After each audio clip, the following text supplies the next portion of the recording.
Rais, mambo ambayo yameendelea miezi michache iliyopita katika Jamhuri ya Kenya ni mambo ya kufedhehesha na ni mambo ya aibu kwa Jamhuri yetu ya Kenya. Wengi wanasimama na wanukuu vipengele fulani katika katiba yetu, na katiba ile ile ina vipengele vinaohusu uchaguzi, ina vipengele vinaohusu mtu ambaye hajakubali matokeo ya uchaguzi afanye nini. Katiba iko wazi, na walifuata vipengele vile mpaka katika koti ya juu kabisa katika nchi yetu ya Kenya,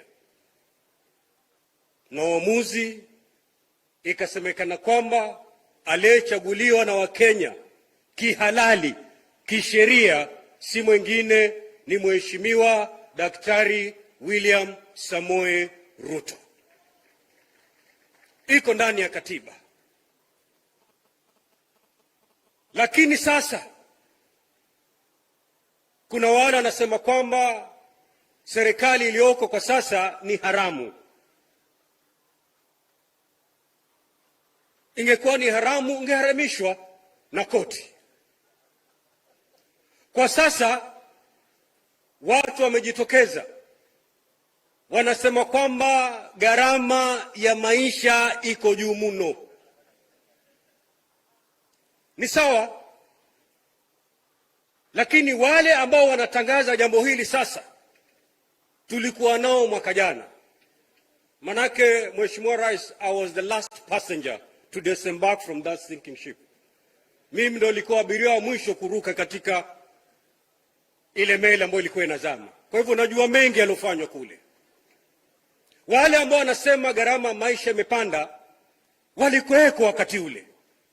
Yale mawazo mazuri ambao wanasema wanataka kukaa kwa meza ili wampatie Mheshimiwa Ruto ili atekeleze, where were they then, ambapo bei ya unga wakati huo ilikuwa tayari iko juu?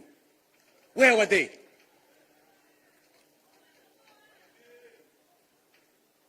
Na nataka niwaambie wananchi, leo hii Mheshimiwa Rais amuite Mheshimiwa Raila wakae kwa meza.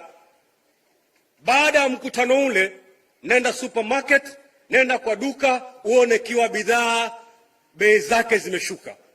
Utakuta bei ni ile ile. So the solution is not the two gentlemen sitting down to talk. The only solution is for this government to implement its manifesto. The plan. Hata Mheshimiwa Ruto awe na mikutano mingapi na Mheshimiwa Raila, ndugu yangu, bei ya unga haitashuka, usidanganywe. Lakini ile siku Wakenya watampatia nafasi rais wetu atekeleze manifesto yake, the plan, hapo ndio bidhaa, si unga peke yake, bidhaa nyingi bei zake zitaanza kushuka. So wana Kilifi na Wakenya, let us give our president time to implement his plan.